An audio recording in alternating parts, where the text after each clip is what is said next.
नहमदुहु व नुसल्ली अला रसूलिहिल करीम अम्मा बाद फ़अऊज़ु बिल्लाहि स्समीइल अलीम मिनश शैतानिर रजीम बिस्मिल्लाहिर रहमानिर रहीम रब्बि इश्रह ली सदरी व यस्सिर ली अमरी वहलुल उक़दतम मिन लिसानी यफ़क़हू क़ौली रब्बि यस्सिर व ला तुअस्सिर व तम्मिम बिल खैर। सूरह नूर की आयत नंबर 31 से 34 तक आज हम पढ़ेंगे। बिस्मिल्लाहिर रहमानिर रहीम वक़ुल लिल मुमिनाती, और कह दीजिए मोमिन औरतों से, यग़ज़ुज़ना मिन अबसारिहिन्ना, कि वो नीची रखें अपनी निगाहें। इससे पहले मर्दों को हुक्म था ग़ज़्ज़े बसर का कि अपनी निगाहें नीची रखें, और अब औरतों को वही हुक्म दिया जा रहा है। एक तो अपनी निगाहें नीची रखें मुसलमान औरतें, यग़ज़ुज़ना मिन अबसारिहिन्ना। अब देखें वहाँ पे हुम का सीगा था मुज़क्कर के लिए, और यहाँ पे अब जगह जगह हिन्ना और हुन्ना के सीगे आएंगे। यहाँ मिन के की वजह से हिन्ना है, और आगे फिर जब मिन नहीं है तो फिर हुन्ना है। तो ये हुम की मुन्नस हिन्ना और हुन्ना। व यहफ़ज़ना, और वो हिफाजत करें फ़ुरूजहुन्ना, अपनी शर्मगाहों की। मर्दों को तो यही दो हुक्म थे, अब औरतों को एक तीसरा हुक्म दिया जा रहा है, वला युबदीना, और ना वो जाहिर करें ज़ीनतहुन्ना, अपनी जीनत को, इल्ला मगर मा ज़हरा, जो खुद जाहिर हो जाए, मिनहा, उसमें से, वल यज़रिबना, और चाहिए कि वो डाले रखें, यज़रिबना, क्या डाले रखें, बिखुमुरिहिन्ना, अपने खिमार, अपनी ओढ़नियाँ, अपने दुपट्टे, अला जुयूबिहिन्ना, अपने गिरेबानों पर, वला युबदीना, और ना जाहिर करें, वही लफ्ज़ दोबारा से, वला युबदीना, और ना वो जाहिर करें, ज़ीनतहुन्ना, अपनी जीनत, हुन्ना वो अपनी, जीनत तो उर्दू का ही लफ्ज़ है, इल्ला मगर, लिबूलतिहिन्ना, अपने खामदों के सामने, या अपने खामदों के लिए, बऊल, लिबऊलतिहिन्ना, अपने खामदों के सामने या अपने खामदों के लिए। औ या, अब ये वो सारे रिश्तेदार हैं जो उनके महरम रिश्तेदार हैं। औ आबाइहिन्ना, या अपने बापों के लिए। औ या आबाई बुऊलतिहिन्ना, ये बुऊलती पहले पीछे क्या था, शौहर, खामद, यहाँ आबाई बुऊलती, खामदों के बाप, अपने बापों के सामने या अपने खामदों के बापों के सामने, वो भी महरम में आता है, सुसर भी। औ या अबनाइहिन्ना, अपने बेटों के लिए, अपने बेटों के सामने भी जाहिर कर सकती हैं अपनी जीनत। औ अबनाई बुऊलतिहिन्ना, या अपने शौहरों के बेटों के लिए, यानी शौहर का अगर कोई बेटा है पिछली बीवी से तो वो भी आपका महरम है। एक दफ़ा ये तर्जुमा सारा पढ़ लेते हैं। औ इखवानिहिन्ना, या अपने भाइयों के लिए, इखवतुन होता है ना भाईचारा, अखुव्वत का लफ्ज़ इसी से है। औ इखवानिहिन्ना, या अपने भाइयों के लिए। औ बनी इखवानिहिन्ना, या अपने भाइयों के बेटों के लिए। भाइयों के बेटे कौन होते हैं, भतीजे, बनी बेटे, इखवानी भाइयों के, हिन्ना अपने, अपने भाइयों के बेटों के लिए। औ बनी अखवातिहिन्ना, अखवात बहनें, या अपनी बहनों के बेटों के लिए, यानी भांजे वो भी महरम है, भतीजे भी महरम हो गए, भांजे भी महरम। औ निसाइहिन्ना, या अपनी औरतों के लिए, औरतों के सामने भी अपनी जीनत खोल सकते हैं। औ या माँ मालकत, जिनके मालिक बने, ऐमानुहुन्ना, उनके दाएं हाथ, यानी मिल्के यमीन, जर खरीद, गुलाम जो होते हैं। अवित ताबीना, या ताबे रहने वाले, ताबे फर्मा बरदार रहने वाले, खिदमतकार, ایسے خدمتگار، ایسے تابع، ایسے زیر نگیں، غیری الیل ارباتی، جو نہ ہوں الیل ارباتی شہوت رکھنے والے، بوڑھے ہوں یا کسی اور غرض سے ان کو کوئی غرض عورتوں سے نہ ہو، من الرجال، مردوں میں سے، او الطفل، یا وہ بچے، الذین، جو کہ لم نہیں، یظہروا، وہ واقف ہوئے، علی عورات النساء، عورتوں کی چھپی ہوئی باتوں پر۔ عورات کہا جاتا ہے چھپی باتیں، عورت بھی اسی سے ہے، چھپائی جانے والی چیز ہوتی ہے عورت۔ عورات، چھپائی جانے والی، چھپی ہوئی باتیں عورتوں کی۔ نساء کا مطلب ہے عورت، عورت کا مطلب ہے عورات کا چھپی ہوئی باتیں۔ جو لڑکے ابھی چھوٹے ہیں عورتوں کی پوشیدہ باتوں سے واقف نہیں ہیں۔ اور کیا حکم ہے عورتوں کے لیے؟ ولا یضربنا، اور نہ وہ ماریں، بِأَرْجُلِہِنَّ، اپنے پاؤں، زمین پہ اپنے پاؤں زور زور کے مار کے چلنا، اس طرح نہ چلیں کہ ان کی آواز پیدا ہو، جیسے آج کل ہیل والے جوتے ہیں، ٹک ٹک کرتی اگر عورتیں جا رہی ہیں اور مردوں کے کانوں میں وہ آواز پڑ رہی ہے۔ ولا یضربنا بِأَرْجُلِہِنَّ، اور نہ وہ مارا کریں اپنے پاؤں زمین پر، لِیُعْلَمَ، تاکہ جانا جائے، ما، جو کہ یخفینا، وہ چھپاتی ہیں، من زینتہن، اپنی زینت سے، جیسے اگر ہو سکتا ہے کوئی پازیب پہنی ہو اور جب وہ زور زور سے پاؤں مار کے چلیں گی تو اس کی آواز پیدا ہوگی۔ وَتُوبُوا إِلَى اللَّهِ جَمِيعًا، اور تم توبہ کرو اللہ کی طرف سب کے سب، مرد بھی عورتیں بھی۔ پہلا حکم مردوں کو دیا، پھر عورتوں کو بہت لمبی تفصیلات سمجھائیں، اور اینڈ پہ توبہ کرو تم سب اللہ کی طرف۔ ایھا المؤمنون، اے ایمان والو، لعلکم تفلحون، تاکہ تم کامیاب ہو جاؤ۔ جی اس آیت کو، یہ بہت لمبی جو آیت ہے، اس کو دوبارہ سے ہم پڑھتے ہیں اور اس کو سمجھنے کی کوشش کرتے ہیں۔ اس میں کہا گیا ہے جی، اے نبی صلی اللہ علیہ وآلہ وسلم، آپ کہہ دیجئے مومن عورتوں سے کہ وہ اپنی نگاہ بچا کر رکھیں، یغضضن من ابصارہن، اور کہہ دیجئے مومن عورتوں سے کہ وہ بچا کے رکھیں، صرف نیچی رکھنا اس کے مفہوم کو پورا نہیں کرتا، بچا کے رکھیں اپنی نگاہیں۔ عورتوں کے لیے اب غصے بصر کے احکام جیسے مردوں کو دیے گئے تھے ویسے ہی عورتوں کو بھی دیے گئے ہیں، یعنی انہیں بھی اپنے جان بوجھ کے غیر مردوں کو نہیں دیکھنا چاہیے۔ ہاں اگر نگاہ پڑ گئی ہے تو نگاہ ہٹا لینی چاہیے۔ ہمارے ہاں یہی سمجھا جاتا ہے کہ یہ تو مرد کو چاہیے کہ وہ عورتوں پہ نظر نہ ڈالیں، عورتیں تو جیسے مرضی بیٹھ کے ٹی وی دیکھتے رہیں، ڈرامے دیکھتے رہیں، مردوں کے کھیل دیکھتی رہیں، کشتیاں دیکھتی رہیں، تو یہ ساری باتیں غلط ہیں۔ دوسروں کے سطر کو دیکھنے سے پرہیز کرنا چاہیے، لیکن مرد کے عورت کو دیکھنے کی نسبت عورت کے مرد کو دیکھنے کا معاملے میں تھوڑے سے احکام مختلف ہیں۔ ایک طرف حدیث میں یہ واقعہ ملتا ہے کہ حضرت ام سلمہ اور حضرت میمونہ نبی صلی اللہ علیہ وسلم کے پاس بیٹھی ہوئی تھیں ایک دفعہ، اتنے میں حضرت ابن ام مکتوم آ گئے جو کہ نابینا ہیں۔ نبی صلی اللہ علیہ وسلم نے دونوں بیویوں سے فرمایا ان سے پردہ کرو۔ انہوں نے عرض کیا یا رسول اللہ، کیا یہ اندھے نہیں ہیں؟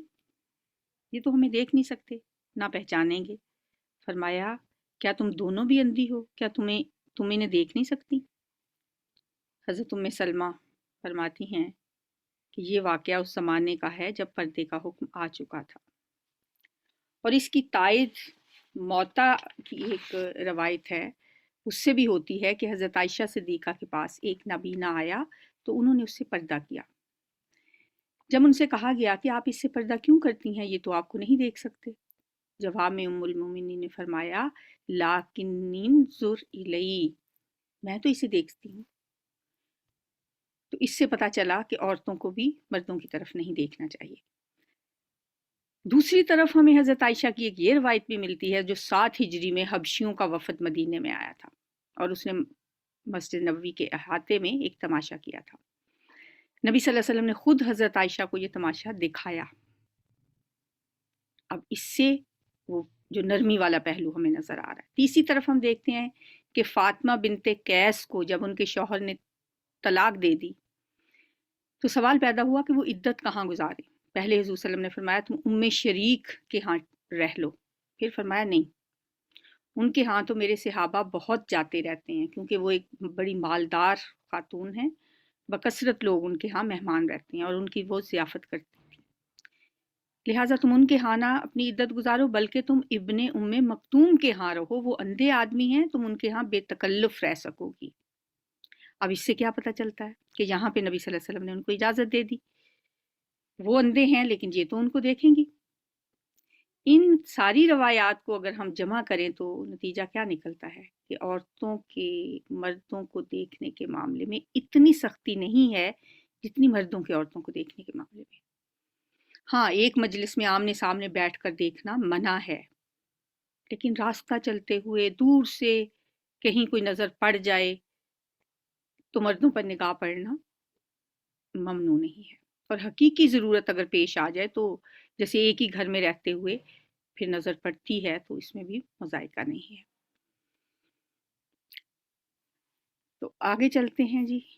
एक तो निगाह की बात हो गई, दूसरी व यहफ़ज़ना फ़ुरूजहुन्ना, और हिफाजत करें अपनी शर्मगाहों की, वला युबदीना ज़ीनतहुन्ना, और ना दिखाएं अपना बनाओ सिंगार, अपनी जीनत ज़ाहिर न करें। बनाओ सिंगार का तर्जमा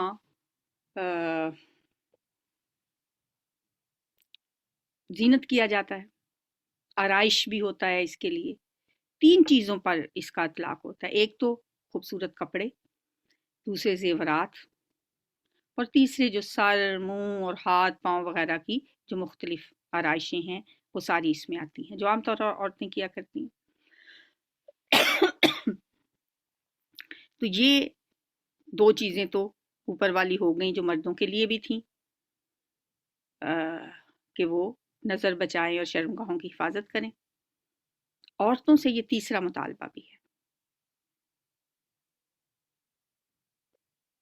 और वो क्या है, वला युबदीना ज़ीनतहुन्ना, वो अपनी जीनत, अपनी आराइश और ज़बाइश को ज़ाहिर न करें। और फिर अगले ही फिक्रे में इल्ला बोलकर इस हुक्म नहीं से किसको मुस्तस्ना किया गया है, मा ज़हरा मिनहा, जो कुछ इस आराइश में से ज़ाहिर हो जाए या ज़ाहिर हो। इससे जो पता चलता है वो तो यही मालूम होता है कि औरतों को खुद इसका इजहार और इसकी नुमाइश नहीं करनी चाहिए। अलबत्ता जो खुद से अपने आप कोई चीज़ ज़ाहिर हो जाए, जैसे चादर का हवा से उड़ जाना या किसी जीनत का किसी अचानक खुल जाना, या जो आपसे आप ज़ाहिर हो जाए, जैसे वो चादर जो ऊपर से ओढ़ी होती है ना, क्योंकि बहरहाल उसका छुपाना तो मुमकिन नहीं होता, जो कि इंसान ने ऊपर से कोई गाउन पहना हुआ है या चादर ओढ़ी हुई है, अगर देखा जाए तो औरत के जिस्म पे होने की वजह से बहरहाल वो भी अपने अंदर एक कशिश रखती है। उसमें भी जो चीज़ औरत ने पहनी हुई है, गाउन पहना हुआ है या चादर ली हुई है, वो जो है उसमें जो कशिश पाई जाती है, इस पर अल्लाह की तरफ से कोई मुआवजा नहीं है। अब ये तो एक सीधा सा मतलब है इल्ला मा ज़हरा मिनहा, लेकिन यही जो इल्ला मा ज़हरा मिनहा है, इससे लोगों ने बहुत से मानी निकाल लिए हैं। वो कहते हैं जी ये जो खुद से खुद ज़ाहिर हो जाए में चेहरा भी है, हाथ भी हैं, हाथ तो खैर हैं ही।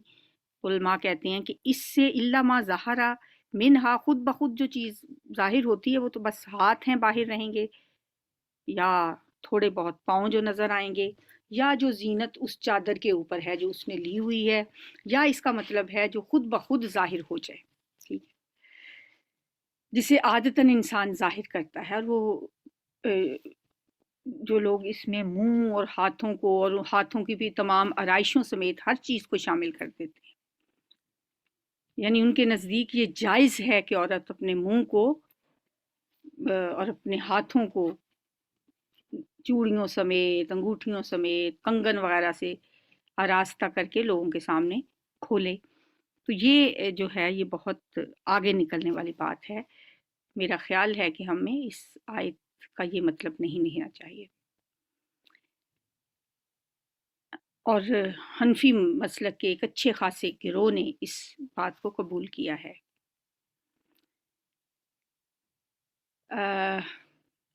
مولانا مودودی کہتے ہیں کہ ہمیں یہ سمجھ نہیں آتی کہ ما ظاہرہ کے معنی اور ما یظہرو جو لفظ ہوتا ہے عربی زبان کا، وہ کس طرح ایک دونوں کے معنی ہو سکتے ہیں، کیونکہ ما ظاہرہ کا مطلب ہے ظاہر ہونا، جو یہاں لکھا ہوا ہے الا ما ظاہرہ، جو خود بخود ظاہر ہو جائے۔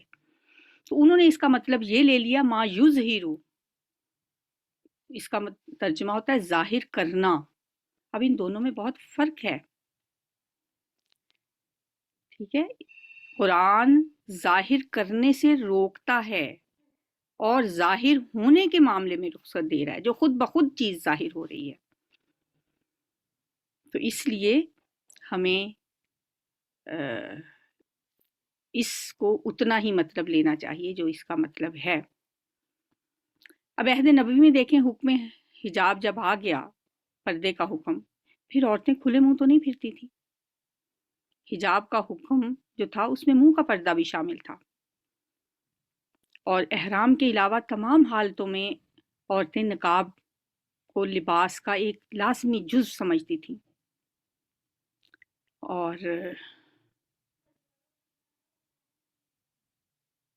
ایک دفعہ تو ایسا بھی واقعہ ملتا ہے کہ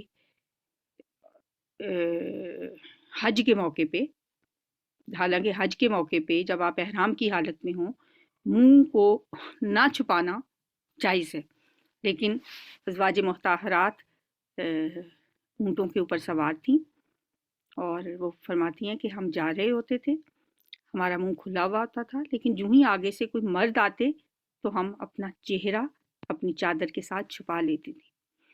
تو ان باتوں سے پتہ چلتا ہے کہ چہرے کے پردے کے بغیر تو پردہ نہیں ہے، پردے میں چہرے کا پردہ بھی شامل ہے۔ بس یہ الا ما ظاہر منہا جو ہے نا، اس کے فرق ترجمہ کرنے کے فرق سے کچھ لوگوں نے چہرے کے پردے کو جائز، چہرے کا پردہ نہ کرنے کو جائز قرار دے دیا۔ وَلْيَضْرِبْنَ بِخُمُرِهِنَّ، اور چاہیے کہ وہ ڈالے رکھیں، بِخُمُرِهِنَّ، خمر جمع ہے خمار کی، اور خمار کہا جاتا ہے اوڑھنی یا دوپٹہ، عَلَى جُیوبِهِنَّ، اپنے سینوں پر۔ ان کو چاہیے عورتوں کو کہ وہ اپنے سینوں پر اپنے دوپٹے یا اپنی اوڑھنیاں ڈالے رکھیں۔ زمانہ جاہلیت میں کیا ہوتا تھا، اس کہ عورتیں سروں پر ایک جوڑے کی طرح سے باندھ لیتی تھیں، جوڑا سا بنا کے، اور سامنے ان کا گریبان کھلا رہتا تھا، جس سے گلا اور سینے کا اوپر والا حصہ نمایاں ہوتا تھا، اور صرف قمیض پہنی ہوتی تھی، اور سامنے سینے پہ کوئی چیز دوپٹہ وغیرہ نہیں لیتی تھی، اور پیچھے چوٹیاں بنا لیتی، جوڑے کر لیتی اور اونچا کر کے اس کو باندھ لیتی۔ اس آیت کا جب نزول ہوا تو پھر مسلمان عورتوں میں دوپٹہ رائج ہوا۔ اس کا مقصد یہ نہیں تھا کہ آج کل کی طرح بس اسے گلے میں لٹکا لیا جائے، بلکہ وہ دوپٹہ اس طرح سے ہوتا تھا کہ اسے اوڑھ کر ایسے بکل مارتی تھیں وہ، کہ جس میں سر بھی، سینہ، کمر سب اچھی طرح سے ڈھک جائے۔ اور جب یہ حکم قرآن کا نازل ہوا نا، یہ جو پردہ ہے اس کو یہ بھی سمجھ لینا چاہیے کہ یہ گھر کا پردہ ہے، یہ محرم مردوں کے سامنے کا پردہ ہے جو اس آیت میں ہے۔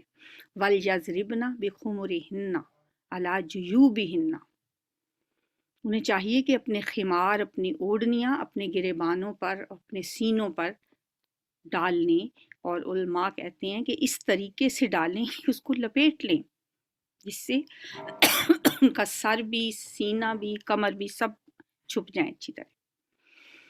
اور हज़रत आयशा सिद्दीक़ा फरमाती हैं कि जब सूरह नूर नाजिल हुई तो रसूलुल्लाह सल्लल्लाहु अलैहि वसल्लम से इसको सुनकर लोग अपने घरों की तरफ लौटे और जाकर उन्होंने अपनी बीवियों, अपनी बेटियों, अपनी बहनों को इसकी आयत सुनाई। तो अंसार की औरतों में से एक भी ऐसी न थी जो ये आयत जो है वल यज़रिबना बिखुमुरिहिन्ना अला जुयूबिहिन्ना के अल्फाज सुनकर अपनी जगह पे बैठी रह गई हो। हर एक अपनी जगह से उठी, किसी ने अपना कमर पट्टा खोलकर और किसी ने चादर उठाकर, किसी ने कोई कपड़ा उठाकर उसका दुपट्टा बनाया और ओढ़ लिया। दूसरे दिन सुबह की नमाज के वक्त जितनी औरतें भी मस्जिद नबवी में हाजिर हुईं, सब दुपट्टे ओढ़े हुए थीं। और इसी सिलसिले की एक और रवायत में भी हज़रत आयशा मज़ीद तफसील बताती हैं कि औरतों ने बारीक कपड़े छोड़कर अपने मोटे मोटे कपड़े ढूंढे और उनके दुपट्टे बनाए। ये नहीं कि बारीक कपड़ों के दुपट्टे बनाए।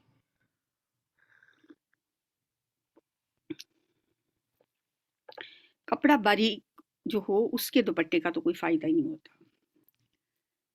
अंसार की ख़वातीन ने जब ये हुक्म समझ लिया कि इसका मकसद क्या है, तो फिर उन्होंने कपड़े का दुपट्टा, ऐसे कपड़े का दुपट्टा बनाया जिसका मकसद पूरा हो सकता था।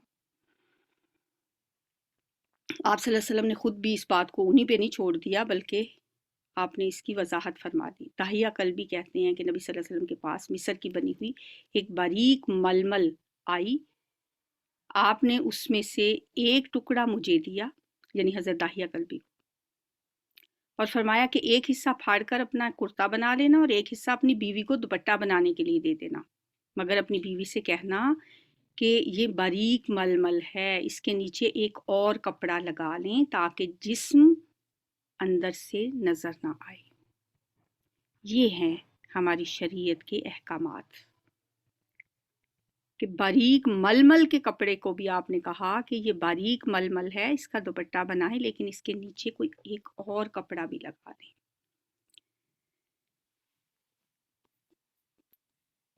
अपने खिमार लपेट लें, ओढ़नियाँ ले लें अपने सीनों पर। वला युबदीन ज़ीनतहुन्ना, अब यहाँ से वो सारे रिश्ते बताए जा रहे हैं जो आपके लिए महरम रिश्ते हैं कि वो अपनी जीनत जाहिर ना करें सिवाय, अब ये कौन सी जीनत है, ये घर की जीनत है, ठीक है, कि घर के मर्दों के सामने भी आपने दुपट्टा और ओढ़नी तो लेनी है, लेकिन जो बाहर जाने का पड़ता है ना, वो है जो सूरह अहज़ाब में जाके आएगा, जिसमें है युदनीना अलैहिन्ना मिन जलाबीबिहिन्ना, अपने जिलबाब, उसके लिए लफ्ज़ आता है जिलबाब का, जो बाहर जाते हुए आपने लेना है, यानी अपना जिससे सारा जिस्म छुपाना है, ये वो है जो दुपट्टा लेना है। और ये जीनत आप जो है वो किसके सामने जाहिर कर सकते हैं, वो ये रिश्ते हैं। वला युबदीना ज़ीनतहुन्ना, और ना वो जाहिर करें अपनी जीनत। हाँ, किन के सामने ये वाली जीनत जाहिर कर सकते हैं? नंबर 1, अपने खामदों के लिए, लिबुउलतिहिन्ना, फिर औ आबाइहिन्ना, या अपने बापों के लिए, औ आबाई बऊलतिहिन्ना, या अपने शौहरों के बापों के लिए, यानी जो उनके शौहरों के बाप कौन होंगे, उनके ससुर होंगे, ठीक है।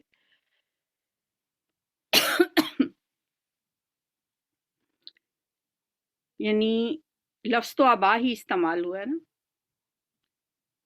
यहाँ पे, जो एक लफ्ज़ है आबाइहिन्ना। अब ये भी समझनी चाहिए बात कि आबा के हुक्म में बाप भी हैं, दादा भी है और नाना भी है, और आबाई बऊलतिहिन्ना में इसी तरह ससुर का बाप भी है, यानी कि जो आपके शौहर का दादा है या शौहर का नाना है, वो भी बाप के हुक्मों में आता है। औ अबनाइहिन्ना, या अपने बेटों के लिए। अब बेटों का जो हुक्म है उसमें बेटों के बेटे भी शामिल हैं, यानी आपके पोते भी, ठीक है। औ अबनाई बऊलतिहिन्ना, या अपने शौहरों के बेटों के लिए। शौहरों के बेटे, जैसे पहले मैंने आपको बताया कि एक शख्स से आपने शादी की है, उसका कोई और बच्चा है किसी और बीवी से, तो वो बेटा भी उस औरत का महरम ही होगा। औ इख्वानिहिन्ना, या अपने भाइयों के लिए, औ बनी अख्वानिहिन्ना, या अपने भाइयों के बेटों के लिए यानी भतीजों के लिए, औ बनी अखवातिहिन्ना, या अपनी बहनों के बेटों यानी भांजों के लिए, औ निसाइहिन्ना, या अपनी औरतों के लिए, औ मा मलकत, या जिनके मालिक हैं ऐमानुहुन्ना, उनके दाएं हाथ। मिल्के यमीन कहा जाता है लौंडी, जाहिर है लौंडी गुलाम के लिए ये लफ्ज़ इस्तेमाल किया जाता है, लेकिन चूंकि यहाँ पे तो बात हो रही है औरतों की, तो जब औरतों की बात है तो फिर गुलामों की बात है कि जो उनके ममलूक हैं।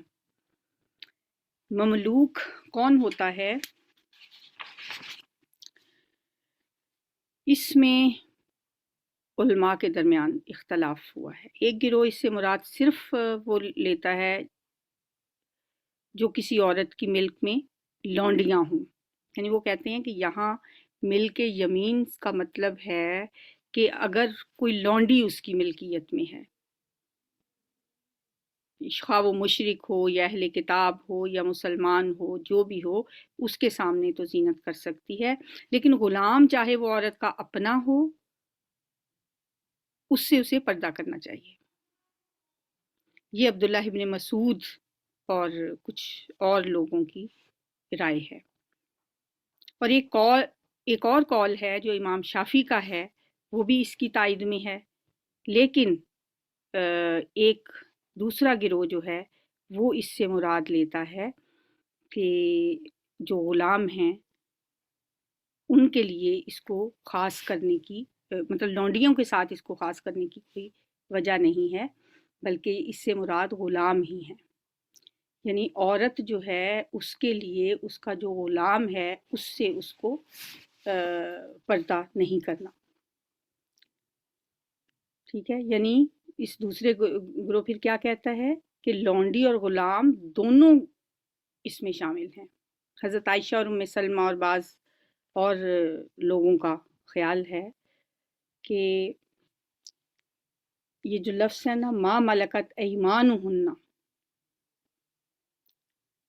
इसका इस सिलसिले में एक वाक़या भी वो बयान करते हैं कि नबी सल्लल्लाहु अलैहि वसल्लम एक ग़ुलाम अब्दुल्ला इब्ने मुसअदा को लेकर हज़रत फ़ातिमा के यहाँ तशरीफ़ ले गए। वो उस वक्त एक ऐसी चादर ओढ़े हुए थे जिससे वो सर ढांकती थीं तो पाँव खुल जाते थे और पाँव ढांकती थीं तो सर खुल जाता था, यानी इस तरह की उन्होंने चादर ली हुई थी। तो नबी सल्लल्लाहु अलैहि वसल्लम ने उनकी घबराहट जब देखी कि वो उस गुलाम को देखकर इस तरह कर रही हैं कि चादर छोटी है कि किस तरह से मैं इनसे पर्दा करूं, कभी ऊपर लेती हैं तो नीचे तक नहीं आता, नीचे तक करती हैं तो सर खुल जाता है। तो आपने उनकी घबराहट देखकर फरमाया कोई हर्ज नहीं, यहाँ बस तुम्हारा बाप है और तुम्हारा गुलाम है।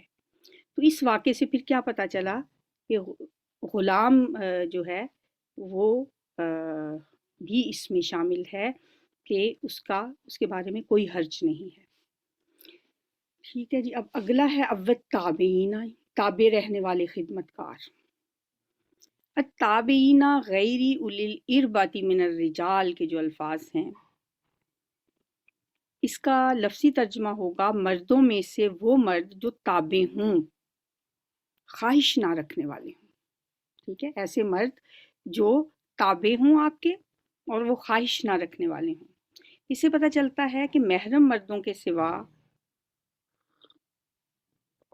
दूसरे किसी मर्द के सामने एक मुसलमान औरत सिर्फ उसी सूरत में इज़हार ज़ीनत कर सकती है जबकि उसमें दो सिफात पाई जाती हैं। एक ये कि वो ताबे हो यानी ज़ेर दस्त हो, मातहत हो, और दूसरी ये कि वो ख्वाहिश ना रखने वाला हो, यानी अपनी उम्र या जिस्मानी अदम अहलियत या अकली कमज़ोरी या फ़कीरी, ज़ेर दस्ती, महकूमी किसी भी वजह से उसमें ये जुर्रत ना हो कि वो साहिब खाना की बीवी, बेटी, बहन या माँ के मुतल्लिक कोई बुरी नीयत दिल में ला सके। इस हुक्म को जो शख्स भी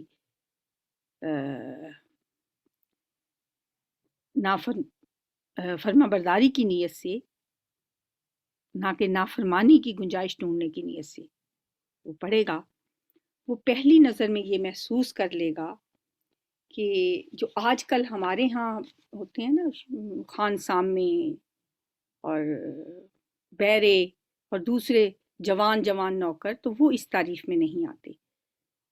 یہ جو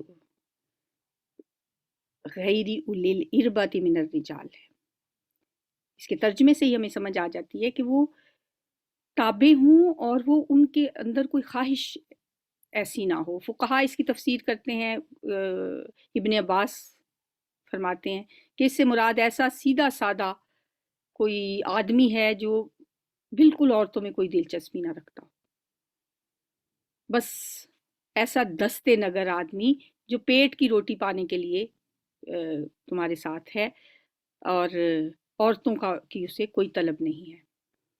یعنی جو صاحب خانہ کا تابع ہے اور ان کا دستے نگر ہے، جس کی اتنی ہمت نہ ہو کہ وہ عورتوں پہ نگاہ ڈال سکے، اس کے حکم میں وہ آتے غیری اولی الاربۃ من الرجال میں.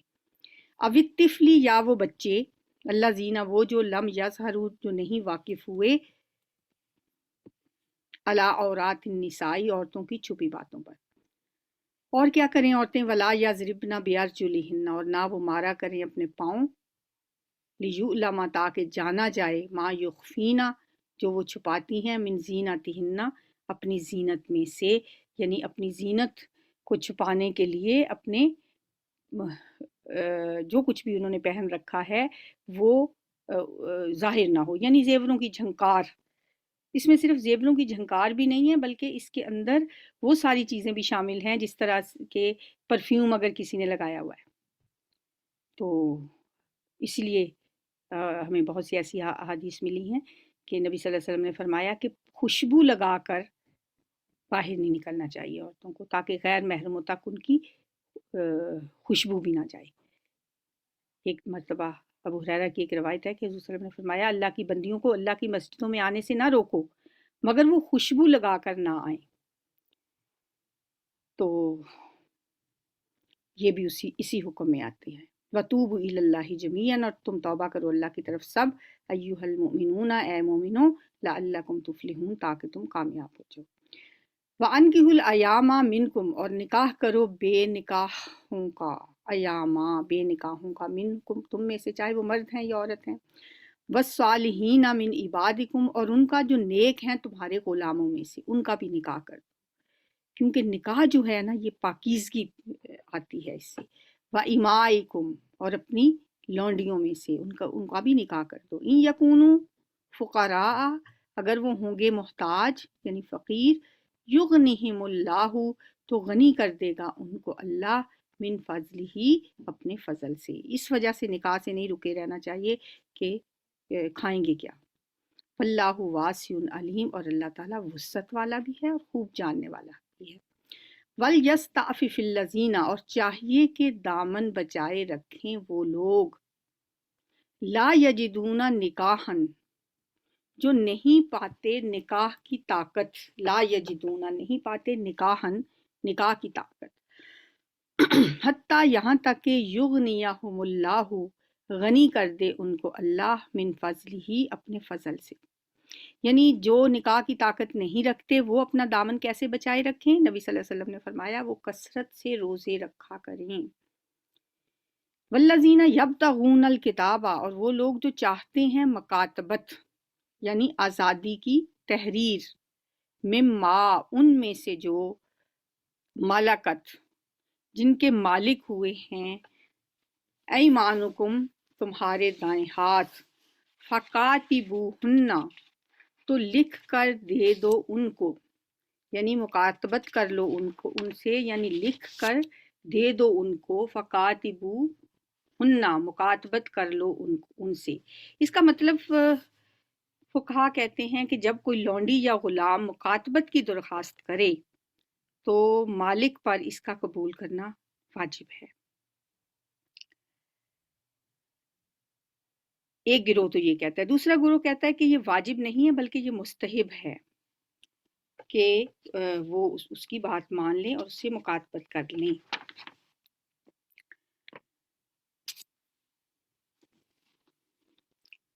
اس سلسلے میں حضرت انس کا ایک واقعہ بھی ہے، لیکن اس وقت اس کے سنانے کا ٹائم نہیں ہے، انشاءاللہ وہ آگے کہیں آپ کو بتایا جائے گا۔ ان علم تم، اگر تمہیں معلوم ہو، فیہم ان میں خیرن کچھ بھلائی، وآتوہم من مال اللہ، اور دو تم ان کو اللہ کے مال میں سے، الذی وہ جو آتاکم اس نے دیا ہے تمہیں، یعنی اللہ نے جو تمہیں مال دیا ہے تم اس کے مال میں سے ان کو دو۔ ولا تکرہو، اور نہ تم مجبور کرو، فتیاتکم اپنی لونڈیوں کو، علی البغائی بدکاری پر۔ یہ کام اس وقت ہوتا تھا نا۔ ان ارادنا، اگر وہ چاہیں، تحسنن کہ وہ پاک رہنا چاہتی ہیں، لتبتغوا تاکہ تم تلاش کرو، عرض الحیات الدنیا دنیاوی زندگی کا سامان، تم دنیا کی تھوڑی سی دولت حاصل کرنے کے لیے تم اپنی لونڈیوں کو بدکاری پر مجبور نہ کرو۔ اس زمانے میں جو لونڈی غلام کا بہت رواج تھا، اور غلاموں سے بھی من چاہے کام کروائے جاتے تھے اور لونڈیوں سے بھی، تو اس سے اللہ تعالیٰ نے منع کیا ہے۔ وَمَن یُکرِہْہُنَّ، اور جو کوئی مجبور کرے گا ان کو، فَإِنَّ اللَّهَ تو بے شک اللہ تعالیٰ، مِن بَعْدِ إِکْرَاہِہِنَّ ان کے مجبور کرنے کے بعد، مجبور کیے جانے کے بعد، غفور الرحیم بہت بخشنے والا، نہایت رحم کرنے والا ہے۔ مجبوری میں تو اللہ تعالیٰ پھر معاف کر دیتے ہیں، یعنی اس کو جس سے یہ کام کروایا جاتا ہے۔ وَلَقَدْ أَنزَلْنَا، اور البتہ تحقیق نازل کیا ہم نے تمہاری طرف، آیات مبینات واضح آیات، کھلی نشانیاں، کھلی آیتیں، وہ مثلاً اور مثالیں، من الذین ان لوگوں کی، خلو جو گزر چکے، من قبلکم تم سے پہلے، وموعظۃ للمتقین اور نصیحت ہے پرہیزگاروں کے لیے، متقین کے لیے۔ یہ تھی آج کی آیات جو کافی تفصیل تھی، کچھ وضاحت طلب بھی آیات رہ گئیں، انشاءاللہ نیکسٹ ہم اس پہ تھوڑی سی اس کی وضاحت کر لیں گے۔ سبحانک اللہم و بحمدک، نشہد ان لا الہ الا انت، نستغفرک و نتوب الیک۔ السلام علیکم ورحمۃ اللہ وبرکاتہ۔